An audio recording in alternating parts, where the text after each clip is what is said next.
Hello viewers, स्वागत है आपका मेरे चैनल शैक्षिक पटल।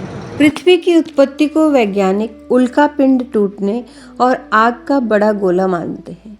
जैसे जैसे वह ठंडी हुई और अपने अस्तित्व में आई, जिस दिन से वह अपनी धुरी में घूर्णन गति में आई, भगवान भास्कर की प्रथम उषा की किरणें धरती पर पड़ी, वह पूर्व दिशा ही थी। सृष्टि के प्रारंभ से लेकर भारत पूर्व में वहां तक था जहां तक पूर्व में भगवान भास्कर की प्रथम किरणों ने अटखेलियां खेली, जो आज भी अनवरत जारी है। मानव जीवन की शुरुआत पहले पूर्व में हुई, उसके बाद पश्चिम में। अखंड भारत भूमि का विस्तार पूर्व दिशा में। आज भी जितने देश बसे हैं वो सब पूर्व में भारत का ही हिस्सा रहे हैं। यही कारण है कि वहाँ की प्राचीन भारतीय संस्कृति किसी न किसी रूप में आज भी जिंदा है। जम्बूद्वीपे भारत खंडे, जो संकल्प के समय श्लोक हम संस्कृत में बोलते हैं, वो प्राचीन भारत ही था। ईरान से इंडोनेशिया तक सारा का सारा भारत ही तो था। Iran, Cambodia, Vietnam, Malaysia, Philippines, Afghanistan, Nepal, Bhutan, Tibet, Sri Lanka, Bali, Myanmar, Pakistan, Bangladesh, ये सब भारत के ही अंग थे।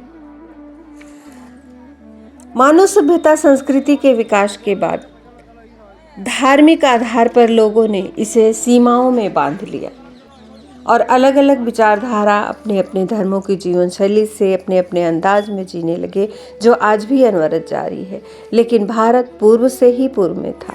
आर्यवर्त भरतखंड बन गया। सनातन को मानने और धारण करने वालों को तहस नहस किया गया। उनकी सभ्यता और संस्कृति से अनेक विचारधाराएं निकली, जो आज भी अलग अलग नामों से जानी जाती हैं। कहते हैं इतिहास खुद को दोहराता है। चाहे जितना भी वक्त लग जाए, हम पूर्व की भांति पूर्ववत हो जाएंगे, क्योंकि दिशाएं नहीं बदली जा सकती। पश्चिम ने भी भारत भूमि से मानव सभ्यता और संस्कृति को अपनाया है। जाहिर सी बात है, पहली मानव सभ्यता संस्कृति पूर्व दिशा से उदय हुई, जो पश्चिम तक पहुंची, फिर अन्य दिशाओं में। लेकिन दुनिया में मानव सभ्यता संस्कृति को छिन्न भिन्न करने का प्रयास धर्म को लेकर चल रहा है, जो कभी पूरा नहीं होने वाला, क्योंकि मानवीय गुणों और संवेदनाओं से बढ़कर धर्म नहीं होते। और यही हमारी सभ्यता और संस्कृति है, जो भारत को पूर्व की भांति फिर से स्थापित करेगा।